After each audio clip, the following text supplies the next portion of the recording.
चौधरी जी, ये भी किसी परिचय के मोहताज नहीं है। इम्यूनिटी डेवलप करिए, इम्यूनिटी डेवलप करेंगे तो आप स्वस्थ रह सकते हैं।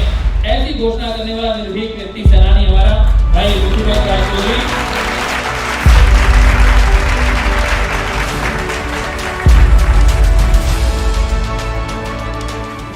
तो मैं आपको बता दूं कि ब्लड ट्रांसफ्यूजन जिस दौरान नहीं हुआ उस दौरान कोई बच्चा मरा नहीं, यही एक इंडिकेशन है कि जीने के रास्ते तो हैं।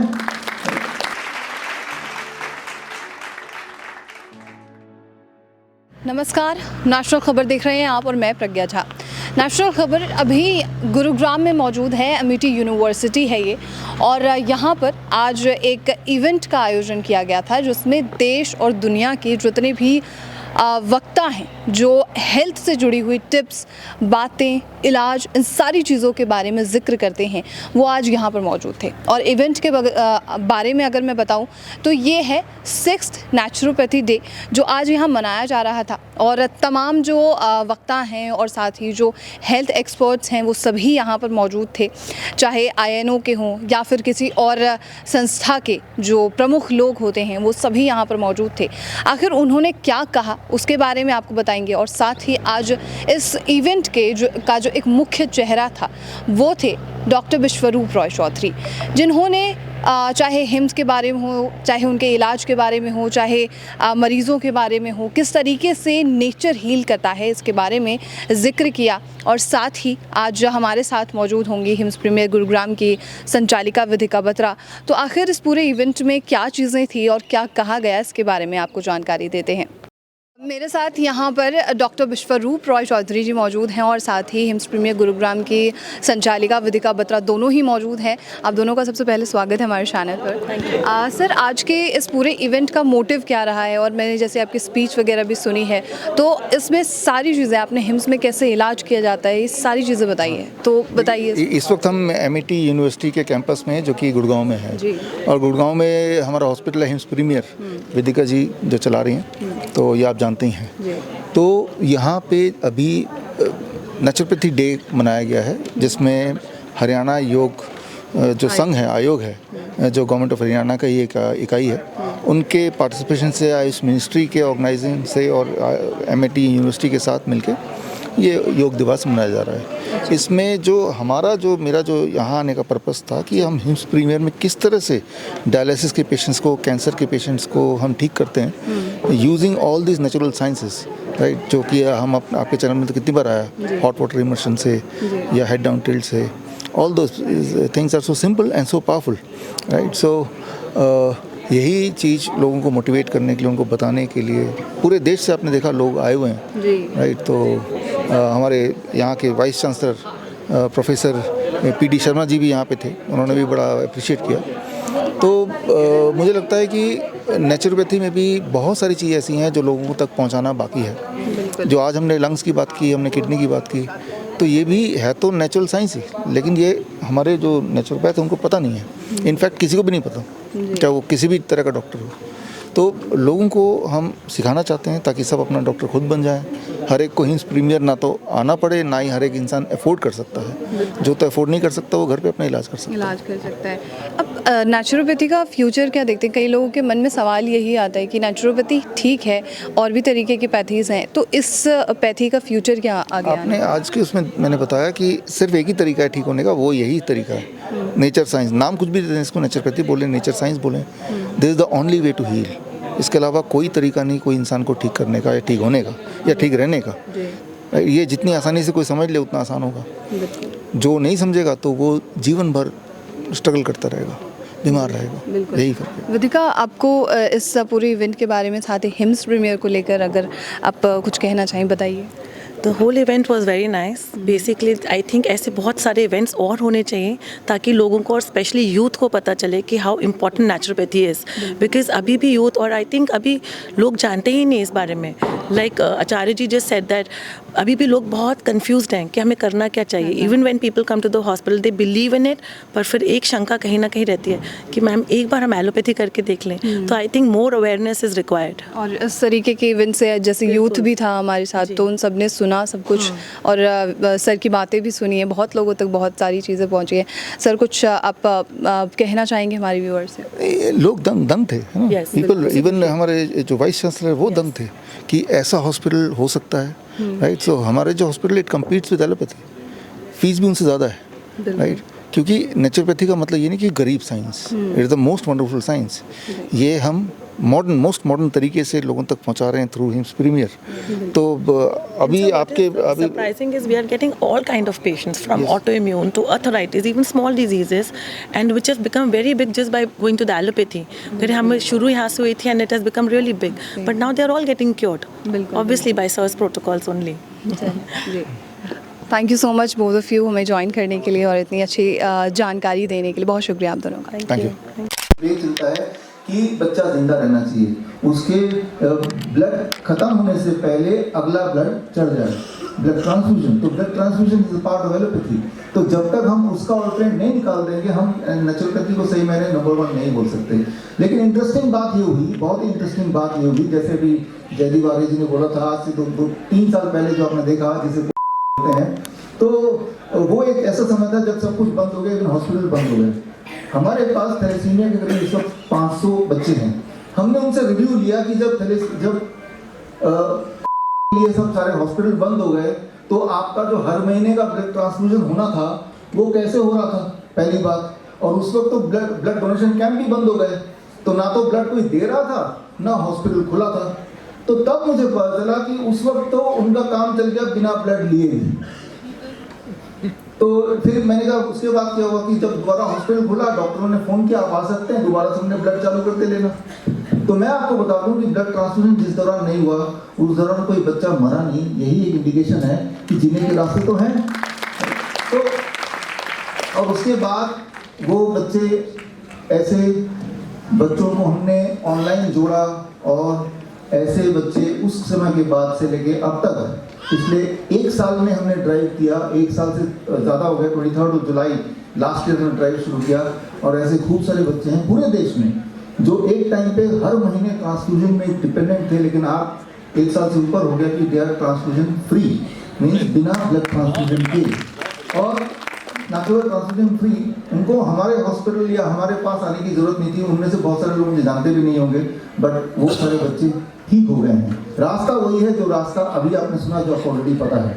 और ये रास्ता मुझे कब ज़्यादा मिला, जब वो काल था जिसे काल बोलते हैं आप, और ये था कि आप याद कीजिए एक विजुअल टीवी में आने लगा था कि लोगों को ऑक्सीजन की कमी हो रही थी, राइट? ऑक्सीजन कमी हो रही थी और कार में गाड़ी चला रहे रिश्तेदार और वो जो जिसको ऑक्सीजन कमी है वो ऐसे करके हताश सांसें लेने की कोशिश कर रहा है। ये वाला विजुअल आप सबको याद आ रहा होगा, राइट? इस वक्त जैसे भी आप बैठे हैं, 1 मिनट के लिए आप अपने पॉस्चर को इस तरह से कर लीजिए पीछे की तरफ, लाइक दिस। अभी आपको सांसों में कमी हो जाएगी, राइट ना? ये जो पॉस्चर है, इस पॉस्चर में आपकी जो हार्ट है that is on the lung, और लंग की कैपेसिटी रिड्यूस बाय अबाउट 20%, और उसकी वजह से आपका SpO2 कम हो जाएगा, आपका जो ब्रीदिंग है उसमें डिफिकल्टी हो जाएगी। ऊपर से अगर डर भी दिमाग में डाल दिया कि आप तो मरने वाले हैं, तो आप पक्का ही आपके मरने के चांसेस बन जाएंगे। ये एक साइंस है जो आपको ऑलरेडी पता ही है। तो उस वक्त हमारे सेंटर थे जो हमारे आनंद बिरादरी की मदद से वहाँ पे हमने शुरू किया था अहमदनगर में। आप तो आए थे वहाँ पे, हमारे वहाँ पे एम्बुलेंस में ऑक्सीजन सिलेंडर लगा के पेशेंट आते थे उस समय। तो ऑक्सीजन जब यहाँ पे है अब इतना सारा, तो उसको अलग से सिलेंडर देने की जरूरत क्या है? तो हमारे वहाँ नियम था कि पेशेंट अगर जिंदा आता है हमारे सेंटर में, हम उसे बोलते हैं फ्लू सेंटर, तो उसको अंदर लेना है। फीस तो कुछ थी नहीं, अगर पेशेंट जिंदा है तो हम भर्ती करना है, चाहे किसी भी कंडीशन में आ जाए। और ऑक्सीजन सिलेंडर हमारे हॉस्पिटल में अलाउड नहीं है सेंटर में, ये हमारा नियम है। तो अब ऑक्सीजन सिलेंडर लगा के पेशेंट आ रहा है तो उसे हमने कैसे रिवाइव किया? बहुत ही सिंपल है। अब देखिए, जब मैं इस तरह से खड़ा हूँ लाइक दिस, तो मेरा हार्ट नीचे, मेरा लंग ऊपर है। इससे जो मेरे लंग की capacity is now at full. तो जब भी आप आगे की तरफ झुकेंगे आपका लंग की कैपेसिटी फैलेगी, जब भी आप पीछे की तरफ झुकेंगे इंक्लाइन बैकवर्ड, तो आपकी लंग की कैपेसिटी कम होगी because of law of gravity. हमने देखा हर पेशेंट में, जितने भी पेशेंट ऐसे हों जो आप भी कभी किसी पेशेंट देखेंगे, जैसे ही आप उसको आगे की तरफ झुक के खड़े होते हैं या आगे की तरफ झुक के बैठते हैं या पेट के बल लेटते हैं, जिसे प्रोन वेंटिलेशन बोलते हैं, तो उसकी लंग की कैपेसिटी खुलती है और उस SpO2 विदिन 25 मिनट्स बढ़ना शुरू हो जाता है। Every single time, every time. यानी कि ये जो ऑक्सीजन नहीं है, अगर दिख तो रहा है ऑक्सीजन, आप महसूस कर रहे हो नहीं है कैसे, राइट? आप देखिए किसी भी हॉस्पिटल में वो पीठ के बल लेटा होता है पेशेंट, जब आप पीठ के बल लेटते हैं तो हार्ट कहाँ पे है? ऊपर है, तो लंग की कैपेसिटी क्या होगी? वो नीचे जाएगी, राइट? तो हम यही करते हैं। हमारे जितने अभी हॉस्पिटल्स हैं, सबसे नज़दीक हॉस्पिटल यहीं से गुड़गांव में ही है, अबाउट 40 किलोमीटर गुड़गांव की। यहाँ पे ओनर गीता जी, आप एक बार हाथ रेस कीजिए, राइट? खड़े भी हो सकते हैं। खास बात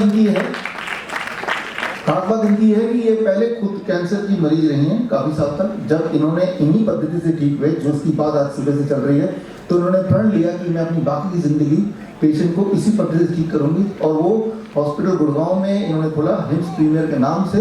और ये हॉस्पिटल की जो फीस है वो किसी भी एलोपैथी हॉस्पिटल से ज़्यादा है और पूरे देश दुनिया से लोग आते हैं, लेकिन ट्रीटमेंट प्रोटोकॉल वही है जो नेचुरोपैथी का होता है और ठीक हो जाते हैं। तो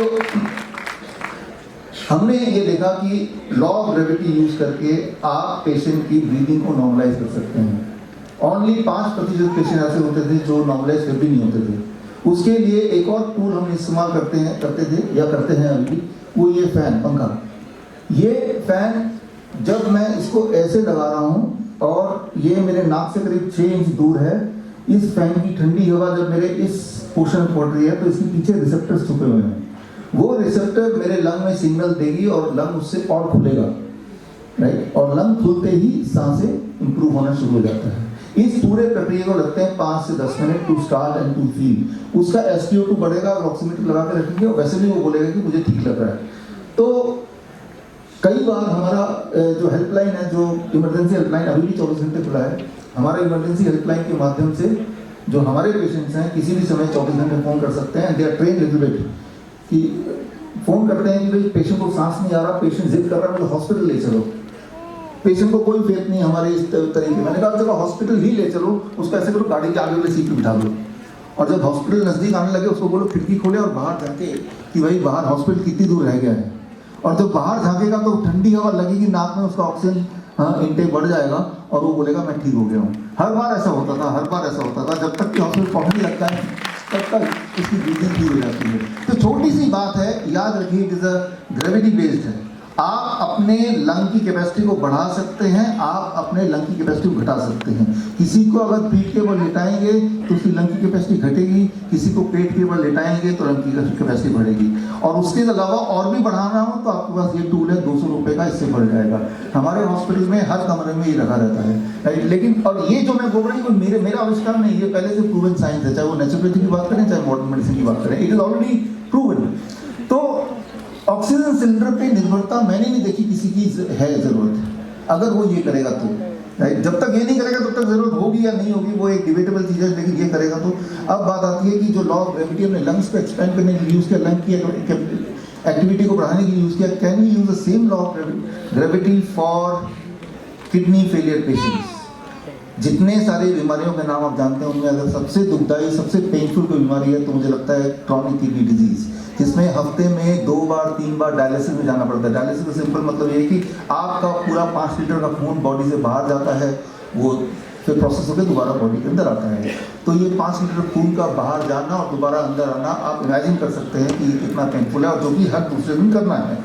इसमें पैसा भी खर्चा है, एक और आदमी जो आपको लेके जाएगा उसका भी नौकरी गई, वो भी आपके साथ जुड़ गया और आप तो हर किसी काम के रहे नहीं। तो ये है क्रॉनिक किडनी डिजीज़। वो इसलिए जिस तरह से जिन चीज़ों को आपने फॉर ग्रांटेड लिया है, पेशाब लगा बाहर गए, पेशाब कर दिया खाली, भाई ये तो ऑटोमेटिक हो रहा है, लेकिन कुछ लोगों के लिए ऑटोमेटिक नहीं है, उनको पेशाब ही नहीं आता है, राइट? या आता है तो कुछ एक बूंद आता है। तो उनको जब उनके बॉडी को जब डिस्कार्ड करना हो वो एक्स्ट्रा फ्लूइड, तो वो कहाँ जाएगा? उनके हाथों में, पैरों में, बॉडी में, लंग में वो पानी इकट्ठा होगा। ऐसा इकट्ठा होगा 1 दिन 2 दिन तक, उसके बाद जैसे बैलून की तरफ बढ़ने लगेगा ना, अब वो बैलून फट सकता है। उससे पहले डायलिसिस बोलते हैं, तो मशीन से वो पानी बाहर निकाल देते हैं। वो एक्स्ट्रा यूरिया है, एक्स्ट्रा क्रिएटिनिन है, एक्स्ट्रा यूरिक एसिड है, एक्स्ट्रा जो भी चीज़ है वो बाहर निकालते हैं फिर दोबारा। तो ये डायलिसिस डिपेंडेंट पेशेंट, एलोपैथी का ये कमाल है कि उन पेशेंट की वजह से जिंदा हैं, लेकिन अगर वो मशीन ना हो डायलिसिस वाले तो क्या वो मर जाएंगे? तब वो नहीं मरेंगे, क्योंकि आपके पास भगवान ने एक और किडनी दिया, तीसरा किडनी जिसे आप बोलते हैं skin. Skin is your third kidney, right. जब आप पेशाब करते हैं, वो पेशाब का सैंपल अगर आप देखेंगे किसी भी केमिकल लैब में और अपने पसीने का सैंपल देखेंगे तो सेम मिलेगा आपको। पसीने में भी क्रिएटिनिन मिलेगा, उसमें भी प्रोटीन मिलेगा, उसमें पोटेशियम मिलेगा, सोडियम मिलेगा, उसमें ग्लूकोज मिलेगा, और पेशाब में भी सेम ही कॉम्पोजिशन है। तो आपके पास एक बड़ा ऑर्गन है, सबसे बड़ा ऑर्गन स्किन, जो बन सकता है किडनी। अगर आप स्किन के टेम्परेचर को 40 डिग्री दे दें और स्किन के बॉडी को प्रेशर दें, एटमॉस्फेरिक प्रेशर इस वक्त आपके बॉडी में plus 2% extra than the atmospheric pressure, इतना pressure plus temperature of 40 degree converts your skin into the third kidney, as simple as that. तो उसके लिए हम क्या करते हैं, आप हमारे हॉस्पिटल कभी आइए, हिम्स प्रीमियर तो पास में ही है, राइट, वो देखने के लिए आइए, ट्रेनिंग के लिए आइए, राइट, ट्रेनिंग के लिए it is free, right, yes, right. तो हम क्या करते हैं, हमारे पेशेंट आते हैं देश विदेश से, उनको हम ये पानी का टब है जैसा आप देख रहे हैं, और इसमें पेशेंट को ऐसे बिठाते हैं, ये पोस्चर है बैठने का, और पानी यहाँ तक होता है उसके गले तक, पानी का टेम्परेचर 40 डिग्री फॉर 2 आवर्स। अब देखिए सिर जो है इसमें एटमॉस्फेरिक प्रेशर है, जैसा आपका 1 एटमॉस्फेरिक प्रेशर इस वक्त हम सबके सिर के ऊपर है बॉडी में, लेकिन जहाँ पानी है तो पानी यहाँ से यहाँ तक है कि atmospheric pressure plus the pressure of the water, right, यानी कि गर्दन से नीचे वाला जो हिस्सा है उसमें जो प्रेशर है वो गर्दन से ऊपर वाले हिस्से से थोड़ा ज़्यादा है, 2% ज़्यादा। ये 2% ज़्यादा प्लस हीट ये बनाती है हमारे स्किन को द थर्ड किडनी, राइट। और ऐसा जब हम करते हैं फॉर अबाउट 2 आवर्स, जब पेशेंट बाहर निकलता है यहाँ से, अब जब बॉडी का वेट मेजर करते हैं तो करीब 500 ग्राम, 1 किलो, 1.5 किलो, 2 किलो कम हो जाता है। वही वाला जो 2 किलो का फ्लूइड जो डायलिसिस मशीन के थ्रू निकलना था वो हमने यहाँ से निकाल दिया, तो ये बन गया आपका घर का डायलिसिस मशीन। इसका सबसे इम्पोर्टेंट बात यह है कि हर बार पेशेंट पहले से बेटर होता जाता है। 3 महीने जब लगातार करता है हर दिन, तो धीरे धीरे टेपर डाउन करते हैं, 6 महीने तक ये करने की जरूरत ही नहीं है अब, यानी कि पेशेंट वैसा हेल्दी हो गया जैसे वो पहले कभी था, जैसे आप और हम हैं, डायलिसिस इंडिपेंडेंट, और पहले दिन में ही उसका ब्लड प्रेशर इतना कंट्रोल में आता है कि we have to taper down the drugs to nil. आप देखेंगे कि ये किडनी पेशेंट का ब्लड प्रेशर कभी भी नहीं कंट्रोल होता, इवन इफ आप बहुत सारा उसको दवाइयाँ दें तो। लेकिन कई बार एक आखिरी चीज़ जो बताऊंगा जिससे मैं ख़त्म करूंगा वो ये, जब पेशेंट हमें फ़ोन करते हैं कि क्रॉनिक किडनी डिजीज डॉक्टर ने बताया है, अभी बताया है, राइट, अभी तो उसकी डायलिसिस शुरू नहीं हुई है, तो तब हम क्या करते हैं कि जो आप बोल सकते हैं किसी को, ये एक्सपेरिमेंट आप घर पे करके देखिए, आप किसी को खोजिए जो क्रॉनिक किडनी डिजीज का ट्रू पेशेंट हो, और उसको हम बोलते हैं we use the law of gravity. ये चारपाई है, इस चारपाई में यहाँ 3 ईंटें, यहाँ 3 ईंट रख दिया, और चारपाई ऐसे इंक्लाइन हो गया at 10 degree, right, about 1 feet difference. अब पेशेंट को ऐसे लिटाया या कैसे भी लिटाया, जब इस पोस्चर पे लेटें, इस चारपाई पे कैसे भी लेटें, तो जो फ्लूइड है बिकॉज ऑफ ग्रेविटी, अभी तो जो मैं खड़ा हूँ तो हार्ट फ्लूइड को ऊपर खींच रहा है और ग्रेविटी नीचे खींच रहा है, लेकिन इस वाले केस में हार्ट भी नीचे ही ऊपर ही खींच रहा है नीचे की तरफ, और ग्रेविटी भी नीचे ही खींच रहा है, यानी कि gravity is in support of heart. यहाँ पे जब मैं खड़ा हूँ आप बैठे तो ग्रेविटी और हार्ट के फोर्स के बीच में लड़ाई हो रही है, हार्ट ऊपर खींच रहा है, ग्रेविटी नीचे ताकत लगा रहा है। इस पोर्शन में हार्ट और ग्रेविटी दोनों साथ हो गए, समझिए इसको। जब दोनों पावर को मैंने एक ही डायरेक्शन में कर दिया तो और इस पोस्चर में जब वो पेशेंट 2 घंटे तक लेटा रहता है तो उसका यूरिन जो पास नहीं हो रहा था वो स्विच ऑन हो जाता है, पास होने लगता है, वो बोलेगा बड़ी तेज़ी से पेशाब आ रहा है। वही वाला पेशेंट जिसको पेशाब आना बंद हो गया था या बहुत कम हो गया था, और आप देखेंगे कि वो जब ये 7 दिन 10 दिन 15 दिन करेगा, जो क्लासिक सिम्टम्स है क्रॉनिक किडनी डिजीज के वो गायब होने लगेंगे। तो मैं ये बोलना चाह रहा हूँ कि भाई ठीक होना आसान है, राइट, और ठीक होने ये साइंटिफिक है, वेरी वेरी साइंटिफिक। तो चाहे वो डायलिसिस डिपेंडेंट पेशेंट हो, चाहे वो इंसुलिन डिपेंडेंट पेशेंट हो, चाहे ब्लड ट्रांसफ्यूजन डिपेंडेंट पेशेंट हो, या so called oxygen cylinder dependent patient हो, वो उसकी ज़रूरत नहीं है, लेकिन इनको छुपा के वो ऐसा पेश कर दिया गया है कि उसे लगता है कि एलोपैथी या इसकी वजह से मैं जिंदा हूँ, राइट। अगर वो सब चीज़ें नहीं होती तो ये ज़्यादा प्रचार होता, तो किसी को बीमारी की वजह से, देखो मरना तो हमें सभी है, सभी को मरना है, लेकिन बीमारी से मर के या हम तड़प के मर के, राइट, वो डेफिनेटली वी डोंट वांट। और वो पॉसिबल है अगर आप रास्ता अपनाएं, नेचुरल साइंस बोले इसको, नेचुरोपैथी बोलें, नाम कोई भी दे दें, तरीका से देखिए ठीक होने का। जब बॉडी को नेचर से जोड़ेंगे तो ही आप ठीक होंगे। अभी जब आप बैठे हैं तो नेचर से नहीं जुड़े हुए हैं। अभी बाहर जाएंगे, जूते उतारेंगे, और जूते उतार के जैसे ही आप जमीन पे पैर रखेंगे, मिट्टी में पैर रखेंगे, वो नेचर से कनेक्ट हो गए, राइट। तो तब आप अगर अपना वोल्टेज चेक करेंगे, या इंजीनियर है कोई इलेक्ट्रिकल इंजीनियर, उनका वोल्ट मीटर होता है, वोल्टेज चेक करेंगे तो योर वोल्टेज विल बी 0। अभी वोल्टेज चेक करेंगे तो voltage will be 0.0243 volt, some voltage, right. तो जैसे ही आप जमीन से टच होते हैं, कनेक्ट होते हैं, अपने पैर को कुदरत से जोड़ते हैं, अपने हाथ को पेट से टच करते हैं, उस वक्त आप वोल्ट मीटर लेके अपना वोल्टेज चेक करेंगे तो that is 0 volt for all of us. और इस वक्त हम में से सब लोग कितने भी हेल्दी क्यों ना हो, अगर वोल्टेज अभी चेक करेंगे तो कुछ वोल्टेज सब में आएगा। जब हमारा वोल्टेज 0 रहता है, वही वो समय है जब हमारी इम्यूनिटी एट द बेस्ट रहती है, पीक पे रहती है, राइट। Very simple, right. तो अब इसका मतलब क्या ये है कि हमें सड़क में या हमें बाहर ही रहना 24 घंटे नहीं, उसमें भी हम कुछ कर सकते हैं। हम जो करते हैं अपने हॉस्पिटल में, आप आके देखिएगा या आप घर पे कीजिएगा, एक कॉपर का तार लीजिए, कॉपर का तार लेके एक छोर आपने पकड़ लिया और एक छोर सीधे बाहर गया, और उसको एक बाहर जहाँ भी जमीन है 1 मीटर 1 फीट नीचे गाड़ दिया उसको। तो आपने जब कॉपर को पकड़ा, अब वोल्टेज चेक करेंगे अंदर ही, तो आपका वोल्टेज कितना आएगा? 0 वोल्टेज। यानी कि जिस तरह से आप अपने इक्विपमेंट को, इलेक्ट्रिकल इक्विपमेंट को अर्थिंग करते हैं, क्योंकि आपको पता है उससे उसकी आयु बढ़ती है। आपका बॉडी भी तो एक इलेक्ट्रिकल इक्विपमेंट है, वेद प्रकाश जी ने बताया था, राइट। ये भी तो एक इलेक्ट्रिकल इक्विपमेंट है। अपने बॉडी की आयु बढ़ाने के लिए get connected to the earth directly, यही तो नेचुरोपैथी है, राइट। तो हमने अपने बेड को ऐसा बना दिया, बिस्तर में हमने तारे पिरो दिए ताकि तार से हमारा बॉडी टच होता रहे जब हम रात को सोएं, और उसी तार का एक छोर बाहर लगा दिया। यही हम अपने हॉस्पिटल में करते हैं, राइट। लेकिन कई बार मैंने देखा है, द लास्ट 1 मिनट, कि कई बार मैंने ये देखा है कि कोई भी चीज़ बहुत सिंपल हो तो लोगों को लगता है ये नहीं हो सकता, ये काम नहीं करेगा। कोई भी चीज़ जब महंगा दिखे, राइट, तो लगता है ये काम करेगा। तो आप हमारे हिम्स ग्रुप ऑफ हॉस्पिटल में कभी आएंगे तो वो एक बहुत बड़ा 5 स्टार रिजॉर्ट दिखेगा। वो जान मजबूरी है हमारी, क्योंकि लोगों का माइंडसेट वो है, राइट। जैसे अभी आपने बताया गाने में, मिट्टी, पट्टी, धूप, हवा, हर रोग की ये दवा, सारा कुछ तो बता दिया। इतना सिंपल है, लेकिन सिंपल चीज़ों को लोग पसंद नहीं करते। प्रॉब्लम ही लोगों की ये है, घुमा फिरा के कॉम्प्लिकेट कर दो तो ही उसे पसंद करते हैं। तो यही हम करते हैं अपने हॉस्पिटल्स में। और आखिर में मैं जो भी मैंने बोला है उसके सबूत मैं साथ में लाया हूँ। उस किताबों की एक कॉपी मैं नीचे आके दूंगा, और उसके साथ ही कंक्लूडिंग। एंड उसके बाद आप में से जो लोगों को हमारी विदिका जी से मिलना है वो बाद में मिल सकते हैं, क्योंकि वो कैंसर पेशेंट रही हैं, नाउ शी इज क्योर्ड। और मुझे लगता है कि आप में से बहुत लोग इन्हीं की तरह आगे बढ़ेंगे, अपने आप को ठीक करेंगे वाइस चांसलर जी की तरह, और फिर उसको लेके आगे बढ़ेंगे। ऑल द बेस्ट, धन्यवाद, थैंक यू। धन्यवाद आदरणीय डॉक्टर विष्णु प्रकाश चौधरी जी।